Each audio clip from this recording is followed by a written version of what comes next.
आपला महाराष्ट्र, आपली माती, आपले मराठी माणूस आपण जपण्याचा प्रयत्न करतो.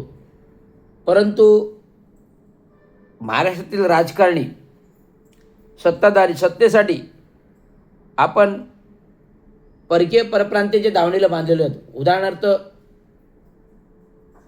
गुजराती पंतप्रधान देशाचे राष्ट्राचे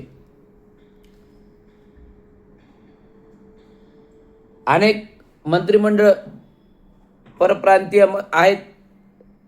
महाराष्ट्रात येतात, स्थायिक होतात. गुजराती असतील, सिंधी असतील, पंजाबी असतील, मद्रासी असतील, तामिळ असले बसतात आणि आपल्याकडे येऊन जागा जमिनी घेऊन स्थायिक होतात. परंतु मराठी माणूस महाराष्ट्र शासनाच्या सरकारी परिवहन सेवा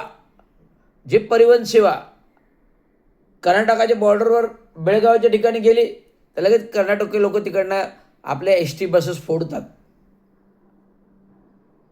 कर्नाटक असो, आंध्र प्रदेश असो, तामिळनाडू असो, उत्तर प्रदेश, बिहार असो, आज सर्व ठिकाणी मी फिरलेलो आहे. महाराष्ट्राच्या बाहेर राष्ट्राच्या भारत देशामध्ये संविधान काय म्हणतंय? संविधान आणि सर्वांना हिंडण्या फिरण्याचा अधिकार सर्व देशामध्ये दिला आहे. परंतु परराज्यातून दुसऱ्या राज्यात कायमस्वरूपी स्थायिक होऊन परराज्याची अर्थव्यवस्था बिघडवू नका, परराज्याचं शहरीकरण बिघडवू नका, परराज्याचं राज्य बिघडवू नका, त्यांच्यावर लोकसंख्येचा ताण येऊ देऊ नका, ज्याच्यामुळे विकास कामांवर, विकास प्रस्ताव, विकास कामांवर, विकास देण्याचा ताण येतो. आज मुंबई बकाल झालेली आहे, आज महाराष्ट्र बकाल झालेला आहे. प्रत्येक गल्लीबोळामध्ये परप्रांतीय, मुंबईच्या गल्लीबोळामध्ये परप्रांतीय, ठाण्याच्या गल्लीबोळामध्ये परप्रांतीय, आपलं कुटुंब उत्तर बिहारी सगळे उत्तर बिहारला ठेवून स्थायिक व्हायला इथे येतात. विविध विकास प्रस्तावांना कामे करतात, राहतात. तात्पुरत्या स्वरूपात झोपड्या, कुठली जागा मिळेल, रिक्षा मिळेल, फुटपाथ मिळेल तिथे बांधतात. असं सगळं महाराष्ट्रामध्ये प्रकार आहे.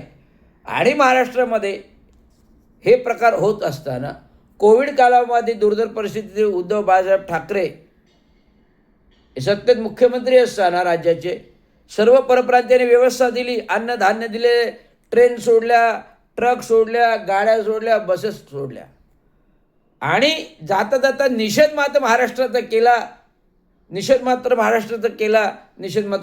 केला. मग आपण ह्या परप्रांतीयांना का बरं पोसा? आज राजस्थानचा कोणीतरी स्थापना दिवस कार्यक्रम इथं ठाण्याच्या वर्तकनगर ओपन ग्राउंडवर करत होते आणि करायला घेतलं आणि केलं आहे आणि त्याच्या व्हायरल क्लिप्स पण केलेल्या आहेत.